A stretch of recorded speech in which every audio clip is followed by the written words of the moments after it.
வணக்கம். இன்றைக்கி ஜானஸ் கிச்சனில் ஒரு டேஸ்ட்டான சிம்பிளான சட்னி செய்யலாம். நான் அதுக்காக மிக்ஸி ஜாரில் 4 டேபிள் ஸ்பூன் அளவுக்கு தேங்காய் துருவல் சேர்த்துருக்கேன். 4 சின்ன வெங்காயம் சேர்த்துருக்கேன்.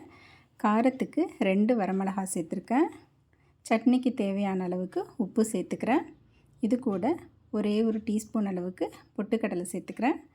இதெல்லாம் நல்லா நைஸாக அரைச்சிக்கலாம். இந்த மாதிரி அரைச்சிக்கலாம். அவ்வளோதாங்க. இதை ஒரு பவுலுக்கு மாற்றிட்டு மிக்ஸி ஜாரை கழுவி கொஞ்சம் தண்ணி சேர்த்துக்கலாம். இந்த சட்னி வெங்காயம் ஃப்ளேவரோட ரொம்ப நல்லாயிருக்கும். இந்த சட்னியை இப்போ தாளிச்சிக்கலாம். ஒரு டீஸ்பூன் எண்ணெயில் கொஞ்சமாக கடுகு, உளுத்தம்பருப்பு, ஒரே ஒரு வரமிளகாவும் கொஞ்சம் கருவேப்பிலையும் சேர்த்துக்கிறேன். சேர்த்து தாளித்து இந்த சட்னியில் கொட்டிக்கிறேன். அவ்வளோதாங்க. ஒரு டேஸ்டான சட்னி ரெடி ஆகிடுச்சு. இதை நல்லா சூடான இட்லிக்கு வச்சு சாப்பிட்றதுக்கு நல்லாயிருக்கும்.